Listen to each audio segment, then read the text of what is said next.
الحمد لله والصلاة والسلام على سيدنا رسول الله وعلى آله وصحبه ومن والاه أما بعد. கண்ணியத்திற்குரிய அல்லாஹ்வின் நல்லடியார்களே, இன்றைக்கு ஆரம்பமாக ஓதப்பட்ட சூறாக்களில் முதல் சூரா காஃப். நபி ஸல்லல்லாஹு அலைஹி வஸல்லம் அவர்கள் இந்த காஃப் சூறாவை ஜும்மாவுடைய ஹுத்பால ஓதுவாங்க. ஜும்மா ஹுத்பால நபி ஸல்லல்லாஹு அலைஹி வஸல்லம் அவங்க ஏதாவது ஆயத்துகள் ஓதுவாங்க, ஏதாவது வசனங்கள் ஓதுவாங்க, சில நேரங்களில் ஏதாவது சூறா ஓதுவாங்க. அதில் அதிகமாக இந்த காஃப் சூறா முழுமையாக ஹுத்பால ஓதுவாங்க. ஜும்மா ஹுத்பாங்கிறது அதுதான். எந்த அளவுக்கு இந்த சூறாவை அதிகமாக ஓதுனாங்கன்னு சொன்னால், ஒரு சஹாபி பெண்மணி உம்மு ஹிஷாம் அவங்க சொல்கிறாங்க, எங்களுடைய வீடும் நபி ஸல்லல்லாஹு அலைஹி வஸல்லம் வீடும் பக்கத்தில் தான் இருக்கும். நபி ஸல்லல்லாஹு அலைஹி வஸல்லம் அவங்க ஒவ்வொரு ஜும்மாவிலும் இந்த காஃப் சூறா ஓதுவார்கள். அதை கேட்டு எனக்கு மனப்பாடம் ஆயிடுச்சுன்னு சொன்னாங்க. இப்போ எந்த அளவுக்கு இந்த சூறாவை அவர்கள் ஓதினார்கள் என்று பாருங்கள். அது மட்டுமல்ல, நபி ஸல்லல்லாஹு அலைஹி வஸல்லம் அவர்கள் ஜும்மாவுடைய தொழுகையில் சில குறிப்பிட்ட சூறாக்களை ஓதுவாங்க. சில வாரங்கள் சப்பிஹிஸ்ம ஓதி ஹல்லத்தாக்க ஹதீசுல் காஷியா ஓதுவாங்க. சில நேரங்களில் சூரத்துல் ஜும்மாவும் இதா ஜாஅக்கல் முனாஃபிகூனும் ஓதுவாங்க. சில வாரங்களில் நபி ஸல்லல்லாஹு அலைஹி வஸல்லம் அவங்க ஜும்மாவுடைய முதல் ரக்காத்தில் இந்த காஃப் சூறாவை முழுசாக ஓதுவாங்க. ரெண்டாவது ரக்காத்தில் இன்றைக்கு ஓதப்பட்ட இக்தரபத்தி ஸாஅ அதை ஓதுவாங்க. இவர் ரெண்டு எவ்வளோ பெரிய சூறா பாருங்க. முதல் ரக்காத்தில் காஃப் சூறா ஓதுவாங்க, ரெண்டாவது ரக்காத்தில் இக்தரபத்தி ஸாஅ ஓதுவாங்க. அதே மாதிரி தான் நபி ஸல்லல்லாஹு அலைஹி வஸல்லம் அவங்க ஈது தொழுகையில் பெரிய கூட்டம் இருக்கிற தொழுகை, அந்த ஈது தொழுகையிலையும் சில நேரங்களில் முதல் ரக்காத்தில் இந்த காஃப் சூறா ஓதுவாங்க, அடுத்த ரக்காத்தில் இக்தரபத்தி ஸாஅ ஓதுவாங்க. அப்போ பாருங்க, நபி ஸல்லல்லாஹு அலைஹி வஸல்லம் ஏன் இந்த சூறாவை அதிகம் ஓதுனாங்க? எனக்கு தோன்றியது, இந்த ஓதுன இந்த காஃப் சூறா இருக்கு இல்லையா, அதனுடைய ரெண்டாவது ருக்கு, இன்னைக்கு நான் ஓதுனதுல ரெண்டாவது ருக்கு மூணாவது ருக்கு, அதெல்லாம் ஒரு தடவை அப்படியே தர்ஜுமா செஞ்சாலே போதும், இன்னைக்கு அதுவே பயான் ஆகிடும். நீங்கள் எல்லாம் அதை ஒரு தடவை படித்து பாருங்கள். நம்ம வாழ்க்கையை சீராக்கிறதுக்கு அது போதுங்க. அந்த ரெண்டாவது ருக்கு ஆரம்ப வசனம் என்ன? வலகது ஹலகனல் இன்சான், மனிதனை நாமே படைத்தோம். வனஅலமு மா துவஸ்விசு பிஹி நஃப்ஸுஹ், அவனுடைய உள்ளத்தில் ஓடுகிற எண்ணங்களை கூட நாம் அறிவோம். வனஹனு அக்ரபு இலைஹி மின் ஹப்லில் வரீத், நாம் இந்த மனிதனுக்கு அவனுடைய கழுத்து நரம்பை விட அருகில் இருக்கிறோம். கழுத்து நரம்பை விட நாம் பக்கத்தில் இருக்கிறோம். இது யத்தலக்கல் முத்தலக்கியான் அனில் யமீன் வ அனில் ஷிமாலி கஈத், இரண்டு குறிப்பெடுக்கக்கூடியவர்கள் அவனது வலது பக்கத்திலும் இடது பக்கத்திலும் குறிப்பெடுத்துக்கிட்டே தான் இருக்கிறாங்க. மா யல்ஃபிது மின் கௌலின், அவன் எந்த வார்த்தையையும் பேசுவதில்லை. இல்லா லதைஹி ரகீபுன் அதீத், அதை கண்காணித்து பதிவு செய்யக்கூடியவர் அவனுக்கு பக்கத்தில் இருந்துக்கிட்டே இருக்கிறார். இப்படியே நீங்கள் ஃபுல்லாக பார்த்தீங்கன்னா சொர்க்கம் நரகம், அங்கே நடக்கிற தர்க்கம், அல்லாஹ் சொர்க்கத்திலையும் நரகத்திலையும் ஆளுகளை அனுப்பி ரெண்டையும் கேட்பான், என்ன போதுமா அப்படின்னு அல்லாஹ் கேட்பான். அதெல்லாம் இன்றைக்கு ஓதப்பட்ட வசனங்களில் வருது. இப்போ ஏன் நபி ஸல்லல்லாஹு அலைஹி வஸல்லம் அவங்க இந்த சூறாவை அதிகம் ஓதுனாங்க அப்படின்னா, சொர்க்க நரகம், மறுமை, விசாரணை, கணக்கெடுப்பு, இதெல்லாம் ஒரு மனிதனுடைய சிந்தனையில் இருந்தாலே அவன் பாவம் செய்ய மாட்டான் அப்படிங்கிறதான் தெரியுது. அப்போ நீங்கள் பேசுகிற எல்லா வார்த்தையும் பதிவு செய்யப்படும். எந்த வார்த்தை உட்படன்னு சொன்னால், நான் சாப்பிட்டேன், நான் குடித்தேன், நான் உட்கார்ந்தேன், நான் தூங்கினேன்னு சொல்கிறேன் பாருங்க, இதெல்லாம் நன்மையும் இல்லை கெட்டதும் இல்லை, பாவமும் இல்லை நன்மை இல்லை, அந்த மாதிரி வார்த்தை தான். நீங்கள் சொல்லுகிற நான் பார்த்தேன் தூங்கினேன்னு சொல்கிறீங்க பாருங்க, இந்த வார்த்தைகள் கூட எழுதப்படும். எந்த வார்த்தை உங்களுடைய அந்தஸ்தை உயர்த்தும்னு சொல்ல முடியாது, எந்த வார்த்தை உங்களை அதில் பாதாளத்தில் தள்ளுன்னு சொல்ல முடியாது என்று நபி ஸல்லல்லாஹு அலைஹி வஸல்லம் சொல்லுவாங்க. வார்த்தைகளை பார்த்து பேசுங்க. சில வார்த்தைகள், சில நல்ல வார்த்தை, அதை நீங்கள் லேசாக நினச்சி சொல்லியிருப்பீங்க, உங்களுடைய உயர்வுக்கு அதுவே காரணமாகும். சில சாதாரண வார்த்தையாக நினச்சி ஒரு பாவச் சொல்லுவீங்க, உங்களை அது அதில் பாதாளத்தில் தள்ளிடும்னு சொன்னாங்க. ஹஜ்ரத் பிலால் ரலியல்லாஹு அன்ஹு அவர்கள் சொன்னாங்க, நபி ஸல்லல்லாஹு அலைஹி வஸல்லம் இந்த ஹதீஸ் இருக்கிறது, அது என்னை பல பேச்சுக்களை பேச விடாமல் தடுத்து விட்டதுன்னு சொன்னாங்க. பல பேச்சுக்களை நான் பேசல அப்படின்னு சொன்னாங்க. ஆக இதுல அல்லாஹ் அதை பத்தி சொல்றான். அடுத்து அல்லாஹ் சொல்றான், வஜாஅத் சக்ரத்துல் மௌத்தி பில் ஹக்ங்கிறான். வஜாஅத் சக்ரத்துல் மௌத், மரண அவதி, மரண கஷ்டம், எல்லா உண்மைகளையும் கொண்டு வந்து விட்டதுங்கிறான். ذَلِكَ مَا كُنْتَ مِنْهُ تَحِيدٌ, அந்த மரணத்தை விட்டு தான் நீங்க எப்படியாவது தப்பிக்கலான்னு ஓடுனீங்க இல்லையா? ஒரு வயிற்று வலியா டாக்டர்கிட்ட போறோம் மரண பயத்துல இல்லையா? திடீர்னு நெஞ்சு வலிக்குதா உடனே டாக்டர்கிட்ட ஓடுறோம் மரண பயத்துல. எதை விட்டு நீங்க ஓடுனீங்களோ அந்த அந்த அவதி மரண கஷ்டம் வந்தே தீரும் என்று அல்லாஹ் குறிப்பிடுறான். அருமையானவர்களே, நாம் அடிக்கடி மரணத்தை பற்றி தான் பேசணும், மரணத்தை தான் நாம் யோசிக்கணும். அதிலும் குறிப்பாக இந்த காலம் அல்லாவே சொல்றான் பாருங்க, இக்தரபத்தி ஸாஅங்கிறான், கியாமத்து நெருங்கிடுச்சுங்கிறான். இப்போ நம்ம எல்லாருக்குமே ஒரு சந்தேகம் என்ன, எல்லாரும் கியாமத்து நெருங்கிடுச்சுன்னு பயான்ல சொல்றாங்க. நபிசுல்லாஹம் வந்து 1500 வருஷம் ஆச்சு அப்படின்னு நம்ம நினைக்கிறோம். நெருக்கம் தூரங்கிறது நம்முடைய புரிதலில் உள்ளது கிடையாது. கியாமத்து நெருங்கிடுச்சுன்னு யார் சொல்ல முடியும், எப்போ சொல்ல முடியும்? உலகம் எப்போ தோன்றுச்சு அப்படிங்கிற அறிவு இருக்கணும். உலகம் தோன்றி எத்தனை லட்சம் ஆண்டுகள்ங்கிற அறிவு இருக்கணும். அந்த அறிவு இருக்கும்போது தான் கியாமத்துக்கு நீ எத்தனை நாள் இருக்குது அதை வச்சு தான் பக்கம் தூரம்னு சொல்ல முடியும். உலகம் தோன்றியது எப்போ நமக்கு தெரியாது, படைச்ச ரப்புக்கு தான் தெரியும். அப்போ படைத்தவனுக்கு தெரியும் போது அவன் சொல்றான், இக்தரபத்தி ஸாஅ, கியாமத்து வந்துருச்சு, பக்கத்தில் வந்துருச்சு. எத்தனை அடையாளங்கள் நபிசுல்லாஹ் சொல்லுவாங்க. பிறை பெரிதாக தெரிந்தால், பிற தலைப்பிறையே பெருசாவே தெரியுமா எப்போ பார்த்தாலும், மக்கள் எல்லாம் இது 2 நாள் பிறையோன்னு பேசுவாங்களாம். பிறை பெரிதாக தெரிந்தால், திடீர் மரணங்கள் அதிகமானால், திடீர்னு எல்லாரும் மூத்தாகிறாங்க, இதெல்லாம் நடந்தா புரிந்து கொள்ளுங்க கியாமத்து பக்கத்தில் வந்துருச்சு. இதெல்லாம் வாழக்கூடிய காலத்தில் கண்கூடாக நம்ம பார்க்கக்கூடிய விஷயம் தானே. திடீர் மரணங்கள் நடக்க தான் செய்யுது. இப்போ அல்லாஹ் சொல்றான், வஜாஅத் சக்ரத்துல் மௌத்தி, மரண கஷ்டம் எல்லாருக்கும் வந்துருச்சுங்கிறான். நான் உங்களுக்கு அடிக்கடி சொல்வேன், நாம 3 உலகம், மொத்தம் 5 உலகம். இப்போ நம்ம வாழ்ந்து கொண்டிருக்கிறதுல இருந்து பார்த்தோம்னா 3 உலகம். ஒன்று இந்த தாரு துன்யா, இப்போ நாம் இருக்கிறோம் இல்லையா இந்த துன்யா. இந்த உலகத்தினுடைய ஆரம்பம் எது, இந்த உலகத்தினுடைய முடிவு எதுன்னு சொன்னால், ஒவ்வொரு மனிதனுடைய பிறப்பு இந்த உலகத்தினுடைய ஆரம்பம். இந்த உலகத்துடைய முடிவு எது, ஒவ்வொரு மனிதனுடைய மரணம். சரிங்களா? அதான் இந்த உலகம். இது தாரு துன்யான்னு சொல்லுவோம். 2வது உலகம் என்ன, தாருல் பர்ஸஹ்.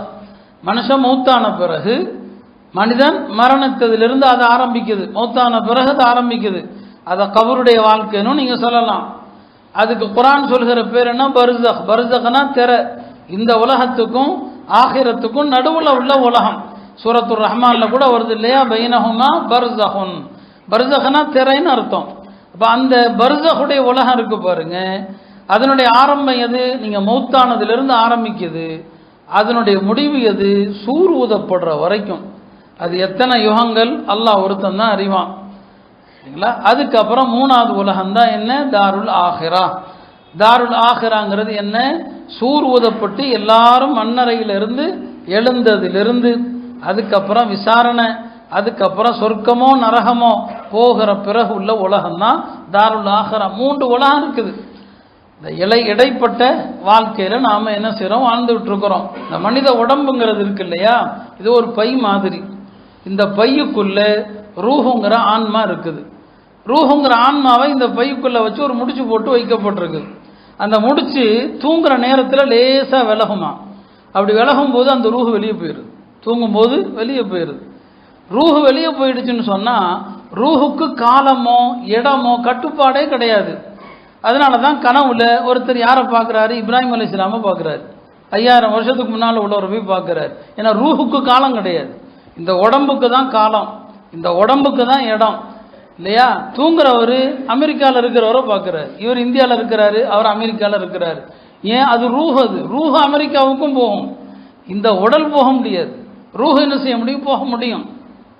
அப்போ அந்த தூங்குற நேரத்தில் அந்த முடிச்சு விலகும் போது ரூஹ் வெளியே போயிடுது. அது ராத்திரி பூரா எங்கனாலும் சுத்தம். அதைத்தான் நீங்கள் கனவாக பார்க்குறீங்க. அது திரும்பி வந்தால் உண்டு, வரலையா அப்படியே மௌத்து. இது அல்லாவே ஒரு ஆயத்தில் சொல்லுவான், அல்லாஹு யதவஃபல் அன்ஃபுஸ் ஹீன மௌத்திஹா. தூங்குற நேரத்தில் அல்லாஹ் ரூஹ பூரா பிடிச்சிட்றாங்கிறான். சரிங்களா? வல்லத்தீலம் தமுத் ஃபீ மனாமிஹா, யாருக்கு மரணத்தை நாடுறானோ அந்த உயிர்களை பிடிச்சுக்கிறான், யாருக்கு மரணத்தை விதிக்கலையோ அவர்களுக்கு அந்த ரூஹுகளை அனுப்பிடுறதாக சொல்றான். ஆக அருமையானவர்களே, 3 உலகங்கள் இல்லையா? இந்த உலகம் பர்ஸகுடைய உலகம், அதை நீங்க கபருடைய வாழ்க்கைன்னு சொல்லலாம், வேற எந்த பேர்ல வேணாலும் சொல்லலாம். அது ஒரு உலகம். கபூர்ல ஒரு மனுஷன் அடக்கப்பட்டாலும் சரி, ஒரு மனுஷன் எரிஞ்சு சாம்பலானாலும் சரி, ஒரு ஆள் என்னங்க கடல்ல இறந்து போனாலும் சரி, அவன் எப்படி போனாலும் அல்லாஹ் எழுப்புவான். பனு இஸ்ராயல்கள் ஒரு ஆள் இருந்தார். அவர் மூத்தாகிற நேரத்தில் வாழ்நாள் முழுக்க பாவமெல்லாம் ரொம்ப செஞ்சிட்டார். அவருக்கு ஒரு பயம், அல்லாஹ் தண்டிப்பானேன்னு சொல்லி தப்பிக்க முடியுமாங்கிறதுக்கு அவரே தாம் பிள்ளைங்கள்ட்ட எல்லாம் சொல்றாரு, எப்பா நான் இறந்து போயிட்டா என்ன அடக்காதீங்க, மாறாக என்ன செய்யுங்க, என்ன எரிச்சிருங்க, எரிச்சு என் சாம்பலை உலகத்தின் பல பாகங்களில் தூவிருங்க, பரப்பிருங்க, கடல்ல கொஞ்சம், காத்துல கொஞ்சம், தரையில கொஞ்சம், இல்லையா? அப்படி செஞ்சுட்டா ஒருவேளை அல்லாஹ் என்னை எழுப்பாமல் போயிடுவான், அல்லாஹ் எழுப்புறானா இல்லையான்னு பார்த்துக்கலான்னு சொல்லிட்டார். இறந்த பிறகு அவருடைய பிள்ளைகளும் அப்படியே செய்கிறாங்க, அவரை எரிச்சாங்க, அந்த சாம்பலை எல்லா இடங்களிலும் பரப்புனாங்க. அல்லாஹ்வுக்கு என்ன, அவருக்கு பர்ஸக் என்ன, அவர் நினச்சிக்கிட்டாரு எரிச்சுட்டா எல்லாம் முடிஞ்சு போச்சுன்னு சொல்லி. அல்லாஹ் எல்லாத்தையும் திரட்டினான், பூமிக்கு உத்தரவிட்டான். அவருடைய அந்த சாம்பல் பூரா எல்லாம் அப்படியே உடம்பா வருது. எங்கெங்க தூணாங்களோ எல்லாத்துக்கும் உத்தரவிடுறான், எல்லாம் அப்படியே வந்துச்சு. அல்லாஹ்வுக்கு முன்னால நிற்கிறார்.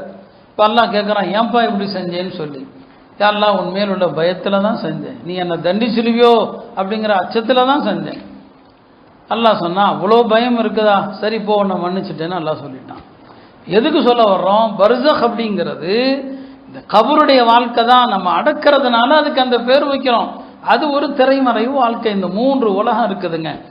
அந்த வகையில் நாம் இறக்கும் போது இந்த உயிர் பிரிகிற நேரத்தில் உள்ள அந்த கஷ்டத்தை தான் அல்லாஹ் சொல்கிறான், வஜாஅத் சக்ரத்துல் மௌத் பில் ஹக்கி, மரண அவதி, மரண கஷ்டம் எல்லா உண்மைகளையும் கொண்டு வந்து விட்டதுங்கிறான். எல்லா உண்மைகளைனா என்னங்க அர்த்தம்? மரண நேரத்தில் ஒவ்வொரு மனிதனுக்கும் தெரிகிறது, எல்லாரும் மரணிக்கிறோம் அல்லாஹ்வை தவிர அப்படிங்கிற உண்மை அப்போ தெரிஞ்சிருது. மரண நேரத்தில் அவனுக்கு முன்னால எல்லா ரஹமத்துடைய வானவர்களும் நிற்பாங்க, அதாபுடைய வானவர்களும் நிற்பாங்க.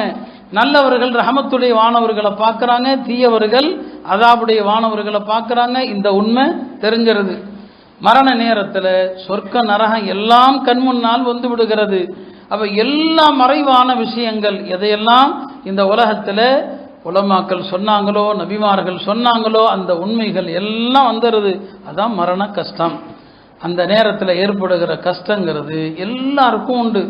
அன்னை ஆயிஷா ரலியல்லாஹு அன்ஹா சொல்லுவாங்க, நபி ஸல்லல்லாஹு அலைஹி வஸல்லம் அவர்கள் தம்முடைய அந்த மரண கடைசி தருணங்களில் பக்கத்தில் ஒரு பாத்திரத்தில் தண்ணி இருக்கும், அந்த தண்ணீருக்குள் கைவிட்டு தன்னுடைய முகத்தில் தொடச்சிக்கிட்டே இருப்பாங்க.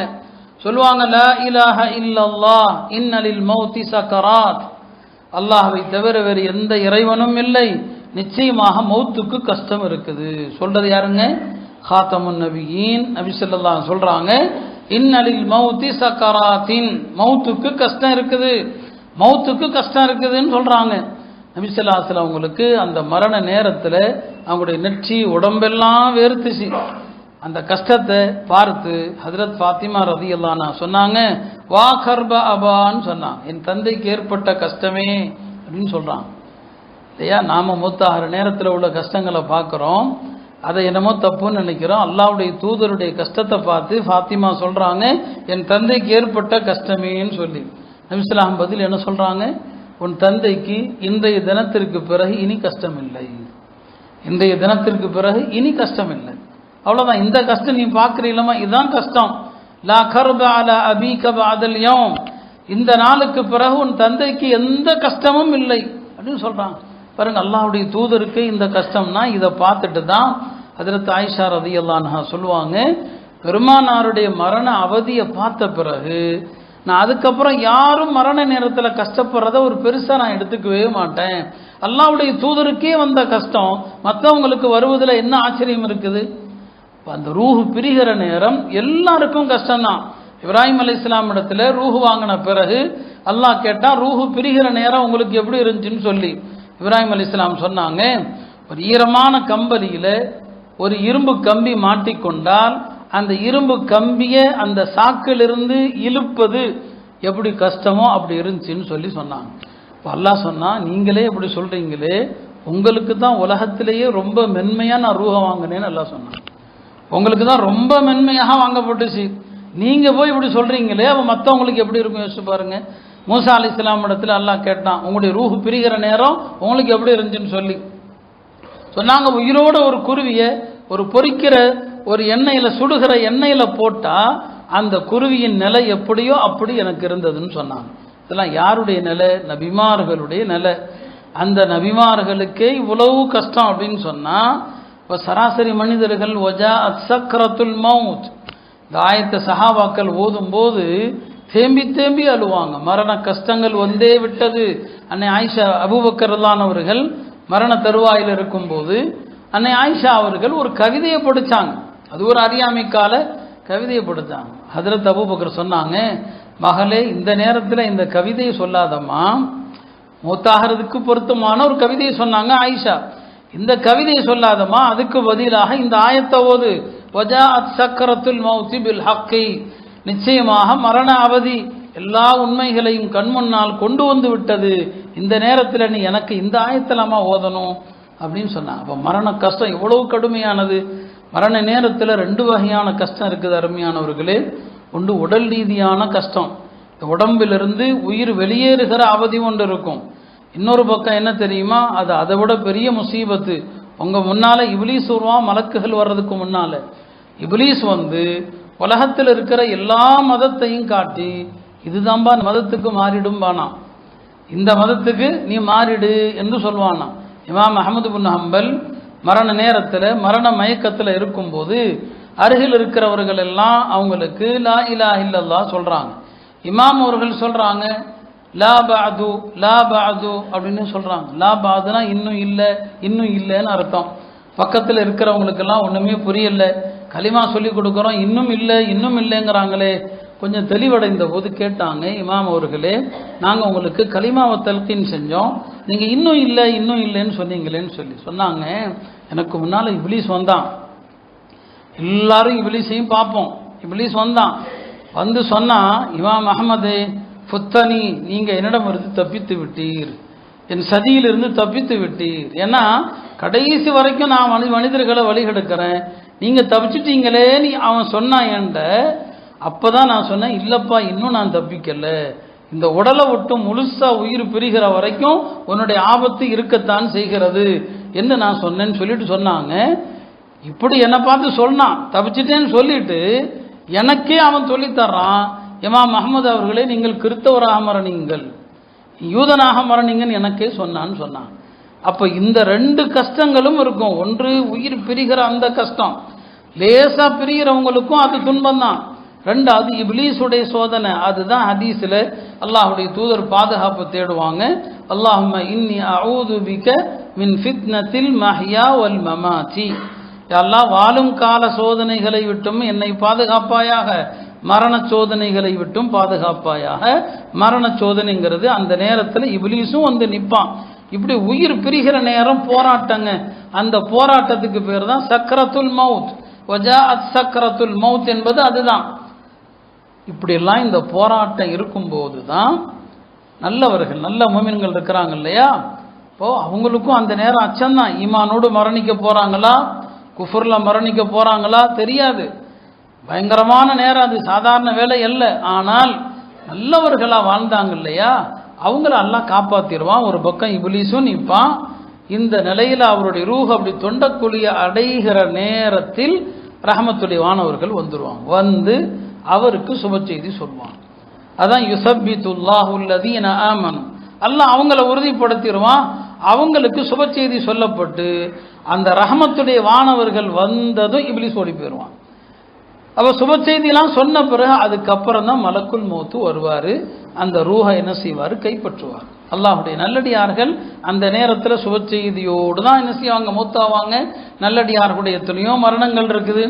இன்னைக்கு நாம இக்தரபத்தி ஸாவுடைய கடைசி ஆயத்து ஓதுனோமே, இன்னல் முத்தகீன ஃபீ ஜன்னாத்தி வனஹர் ஃபீ மக்அதி சித்கின் இன்த மலீக்கின் முக்ததிர். இமாம் இப்னு தைமியா ரஹ்மத்துல்லாஹி அலைஹி திமிஷ்குடைய கோட்டையில் அடைக்கப்பட்டிருந்தாங்க. அவங்க அந்த கோட்டையில் அடைக்கப்பட்ட அந்த காலகட்டத்தில் மௌத்துக்கு முன்னால் 70 குர்ஆன் ஓதி முடித்தாங்க. அங்கேயே அவங்களுக்கு மௌத்து வருது. ரூஹு பிரிகிற நேரத்திலையும் அந்த கஷ்டத்திலையும் குர்ஆன் ஓதுறாங்க. இந்த ஆயத்தை தான் ஓதுறாங்க. இன்னல் முத்தகீன ஃபீ ஜன்னாத்தி வ நஹர், இறையச்சமுடையவர்கள் சொர்க்க நதிகளில் இருப்பாங்க. ஃபீ மகாதி சித்கின், கண்ணியமான இடத்தில் இருப்பாங்க. இந்த மலீக்கும் முக்ததிர், சர்வ வல்லமை படைத்த அரசனாகிய அல்லாஹ்விடத்தில். இந்த ஆயத்து ஓத முடிக்கிறாங்க, அவங்களுடைய ரூஹும் பிரிகிறது. வசனத்தை முடிக்கிறாங்க, அவங்களுடைய ரூஹும் பிரிகிறது. எனவே அருமையானவர்களே, இந்த சூறாவை அடுத்து அல்லாஹ் இன்னும் சொல்றான், சக்கரத்துல் மௌத்தி பில் ஹக்கி. அப்போ அந்த மரண நேரம் அவ்வளவு கடுமையான நேரம். அந்த நேரத்தில் ரஹமத்துடைய மாணவர்கள் யாருக்கு சுப செய்தி சொல்லிடுறாங்களோ அவர் என்ன செஞ்சிருவாரு, தப்பிச்சிருவாரு. ரூஹு பிரிகிறது. அதுக்கப்புறம் அவர் என்னங்க கபரில் கொண்டு போய் வைக்கிறோம். அதற்கு பிறகு எத்தனையோ நிலைகள் இருக்கிறது. இந்த மரணத்தை நாம் பார்த்துக்கிட்டே தான் இருக்கிறோம். ஆனாலும் நாம் என்ன செய்யறதில்ல, பயப்படுறது கிடையாது. அல்லாஹ் அடுத்தடுத்த வசனங்கள்லையும் சொல்கிறான், இறந்த பிறகு ஒரு மனுஷன் என்னங்க இறந்துருவான். இறந்த பிறகு வஜாஅத் குல்லு நஃப்ஸின் மஅஹா சாயிகும் வ ஷஹீத், எல்லா ஆன்மாக்களும் அவரை தள்ளிக்கிட்டு போகிற ஒரு மலக்கு ஒருத்தர் இருப்பார். ஷாஹிதுனா இவன் பண்ணின எல்லா ரெக்கார்டையும் கொண்டுட்டே பின்னால் ஒரு மலக்கு வருவார். இந்த ரெண்டு பேரும் அல்லாட்ட கூட்டு போவாங்க. ஜாஅத் குல்லு நஃப்ஸின், எல்லா ஆன்மாக்களும் அல்லாட்ட வருவாங்க. மஅஹா சாயிகுன், சாயிகுனா இவனை தள்ளிக்கிட்டு வருவார் ஒருத்தர். இன்னொருத்தர் ஷஹீத், இவர் என்னென்ன பண்ணினாரோ எல்லா ரெக்கார்டையும் அல்லாட்ட தூக்கிக்கிட்டே என்ன செய்வாங்க, வருவாங்க. இதையும் அல்லாஹ் இந்த சூறால என்னங்க சொல்லி காட்டுறான். அதே மாதிரி நான் சுருக்கமாக தான் நான் உங்களுக்கு சொல்கிறேன். அல்லாஹ் சொர்க்கத்திற்குரியவர்களை அனுப்புவான், நரகத்திற்கு நரகத்திற்குரியவர்களை அனுப்பிடுவான். நரகமும் சொர்க்கமும் பேசிக்குமா? என்ன பேசிக்கும்? நரகம் சொல்லுமா, எனக்குள் வந்தவர்கள் யார் தெரியுமா? ஆணவக்காரர்கள், அடக்குமுறையாளர்கள், அவர்கள் தான் என்னுள் பிரவேசித்தவர்கள் அப்படின்னு நரகம் சொல்லும். சொர்க்கம் சொல்லுமா, என்னுள் பிரவேசித்தவர்கள் யார் தெரியுமா? பலவீனமானவர்கள், பலவீனமான மனிதர்கள், பணிவானவர்கள், அவங்க தான் எனக்குள்ள வந்திருக்கிறாங்கன்னு சொல்லுமா. இந்த ரெண்டும் சொர்க்கமும் நரகமும் பேசும்போது அல்லாஹ் சொர்க்கத்தை பார்த்து சொல்வான், நீ என்னுடைய அருள், இந்த அருளை யாருக்கு நான் நாடுகிறேனோ அவர்களுக்கு தருகிறேன்.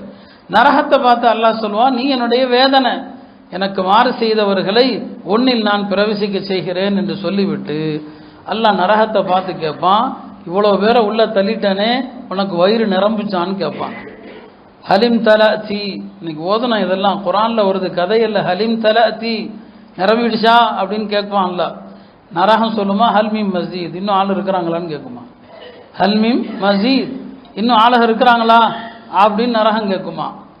அப்போ இன்னும் ஆளை கொடுன்னு கேட்கும்போது அல்லாஹ் தன்னுடைய பாதத்தை தூக்கி அந்த நரகத்தில் வைப்பான்.